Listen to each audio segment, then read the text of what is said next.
Hello everybody, and welcome back to another video.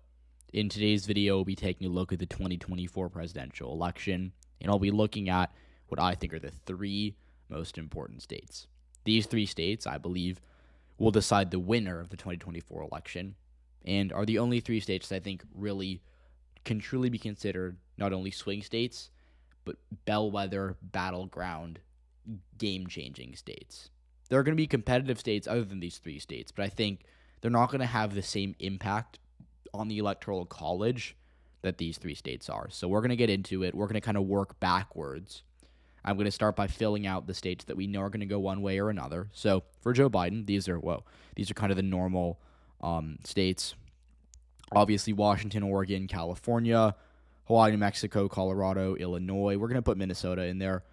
Virginia, District of Columbia, Maryland, Rhode Island, Massachusetts, Delaware, New Jersey, Connecticut, Vermont, New York, and then Maine. So Maine and Colorado have both, as of yesterday, kicked Donald Trump off the ballot. In Colorado, it was the state Supreme Court. In Maine, it was just the Secretary of State. I'm going to work under the assumption that neither of these situations are going to remain, by November of next year. I bet there's going to be some level of federal intervention from the federal Supreme Court that results in Donald Trump being taken off the ballot in Maine and Colorado. And I would probably argue that, any scenario in which Trump is not on the ballot in these states is highly unlikely. I really don't think there's any path to this remaining. So, while it is possible, while there's always that slight chance that we don't get some intervention some way or another, and Donald Trump is legitimately not on the ballot in Maine, in which case he'd likely lose one electoral vote.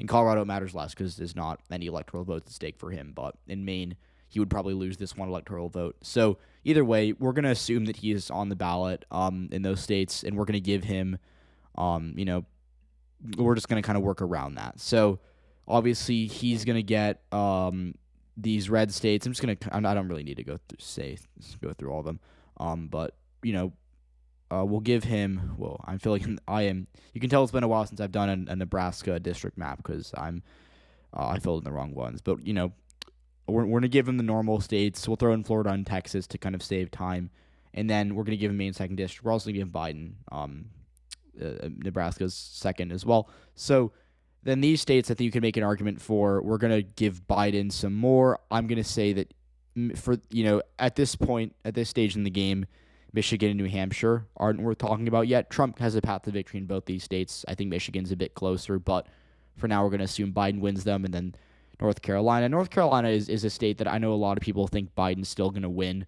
I personally don't think that. I don't think I've ever thought that really. But it to me doesn't seem like a state Biden's going to, or his campaign is going to decide to seriously contest, because they have a finite amount of money.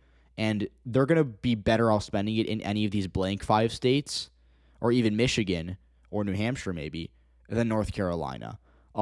North Carolina Democrats are going to be close, I would argue, to winning. They're going to get 47, 48% in most elections, presidential elections, but they're not going to be able to hit that 50% mark that they've been really trying to get to ever since 2008, since Obama first won it back. So, and there's also just strategically, I don't really think there's a point in Biden investing in it because, looking at this practically, there's no scenario in which the electoral map, in which Biden's path to 270 electoral votes is reliant on North Carolina. Because if he's winning North Carolina, he's already won Pennsylvania, Wisconsin, Michigan, Georgia. He's already won all the blank states, and he's already the president. So North Carolina would be a nice cherry on top for the Biden campaign, but they don't want to get too cute. Trump is really an unpredictable candidate, and I think that the Biden, Democrats lost in 2016. In 2020, it was a lot closer than I think it should have been, and I think Democrats are really, scared of losing to Trump again this time. So, when you look at this kind of thing, it's kind of like, if you're a football person like me, it's kind of like, going deep on 4th and 1, right?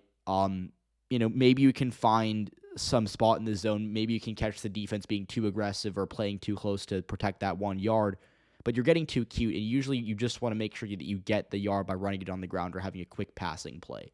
So in this election, it's the same thing. Biden would love to win North Carolina. It would be really big for Democrats in the House. There's a governor's race there. There's a lot of, really important things going on in North Carolina next year.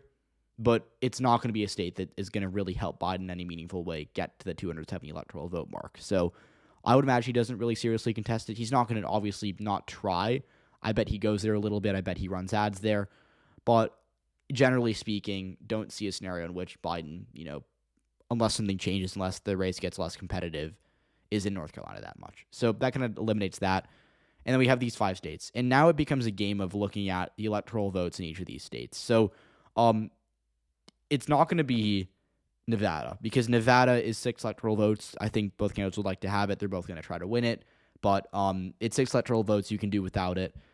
And then Wisconsin has 10, Arizona has 11, so we're just going to eliminate Wisconsin here. And this is where it gets interesting, because you can give these states, these states become insignificant for Trump if Biden can win these other 3.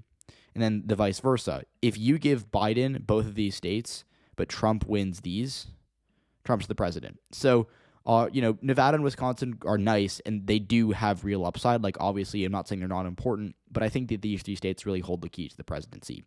And I think this is kind of interesting because these 3 states are from different regions. This is kind of from the southwest, Arizona. You got Georgia just in the deep south, eastern part of the country. Then you have Pennsylvania up in the northeast kind of, but also, Philadelphia's more northeastern, but I'd say Pittsburgh and Erie are more midwestern, more working class, Rust Belt type. So Pennsylvania, Georgia, and Arizona, that's a diverse coalition of states, and they all represent different geographical and cultural areas within America. So, in 2020, the path to the presidency was just the Rust Belt. The path was, can Biden win Wisconsin, Michigan, Pennsylvania? And what that meant was he had to do well with a certain, with white working class voters, because the Midwest is majority white. It's mostly, the swing voters there are mostly working class. There obviously are some more educated suburbs, but these states, coalition of these 3 states, that's a lot less, diverse of a voter group than you might get if you were to combine Arizona, Georgia, and Pennsylvania, or, throw in Wisconsin or North Carolina, just different states here. So 2024 is shaping up to be a really unique year in that sense. Additionally, you look at the 2020 results, I would say that you could kind of rank these states based on how well Biden did. I thought Georgia was his most impressive performance because he won it by, he won it narrowly, but he was I thought he was going to lose by 4 or 5, and he actually, this is one of the few states where Biden actually didn't really do that much worse in his polls. Pennsylvania is kind of in the middle. It was always going to be close. It's always close presidentially, but I was expecting Biden to win. He ended up winning it. And Arizona, I think, was a little, I wouldn't call it disappointing, because Biden still did get, it's a winner take all. It doesn't matter how close the win is, but I thought Biden was going to win, by 3 or 4 instead of just 0.3. So these states were all different in 2020. They all voted for Biden narrowly, and that's kind of a trend. Whoever wins these 3 states wins the presidency, but they're all different in both trends, culture, and geography. And so, they can just kind of play this out here. And again, what you'll see is that when I fill out these 3 states, Wisconsin and Nevada become, kind of insignificant. And to win the presidency, you need 2 out of 3. So if Biden gets Pennsylvania and Georgia, he's the president. In fact, if you give him Arizona but not Georgia, he's also the president. Now, if you give Trump Pennsylvania, Georgia, he's the president. Now, the one downside for Trump is that if he wins Pennsylvania and Arizona but not Georgia, if he loses Georgia, then these 2 states come into play. So obviously, when I said at the beginning of the middle of the video, look, these states are less important, but they're still very important. If Trump goes 2 for 3 and doesn't win the big, right? Because if he wins Georgia but not Arizona, he doesn't need the 5 electoral votes because he's already at 270, because Georgia's worth more than Arizona. But if he wins Arizona but not Georgia, he does need something. And that's where maybe Nevada can become relevant. But really, to me, I would say Wisconsin's the priority there. So that's where those 2 states come in.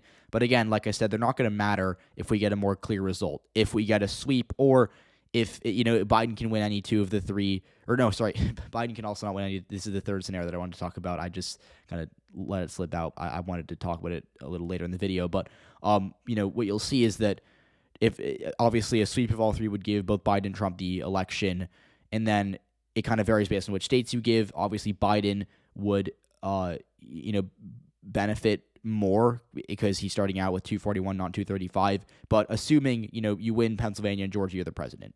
And so, and again, that doesn't change candidate to candidate. Biden, Trump, president. Now, Arizona to me is kind of the secondary one because obviously it's not as important, but it's still in there because, like I said, let's say Biden were to lose, let's say he wins Pennsylvania, let's say he loses Georgia. If he wins Arizona, that's where it becomes interesting because then, unlike Trump, whereas Trump can't lose Georgia, Biden can. So this is that third scenario where Biden does have that one advantage over Trump. Biden does have kind of that, that one scenario that is available to him that is not available to Trump, right? Because if this happens to Trump, if Trump wins Arizona but loses Georgia, he can't win. So that's kind of where Arizona comes into play. You might look at this and say only really Pennsylvania and Georgia matter, but Arizona for Biden is in there. So you can call it a half state. I call it a full state in this, kind of predicament because, Trump, if he wins Arizona, if he wins Pennsylvania, if he loses Georgia, he can still win via Wisconsin and Nevada. And again, that's where they become relevant, kind of like I said. So, you can look at this map a number of different ways. It's kind of fun to play around with. Obviously, there's so many different scenarios that can happen because of so many different swing states and combinations and permutations of electoral votes. But I think this is a scenario that is really the best exercise. And I think that, we're 11 months away, a lot subject to change. This, I think, is going to remain constant. I think it's Pennsylvania, Georgia, and Arizona. These three states hold the keys to the next president of the United States. So let me know what your thoughts are. Let me know if you disagree, how you view the electoral map. I'll reply to you. I'll see what you all think. Always open. I don't say this a lot, but give me suggestions for my next video. I'm kind of don't have a ton of stuff or for ideas. So if you have anything you want to see, if you have anything you want to see, please do let me know. With that said, I'll see you all in the next one.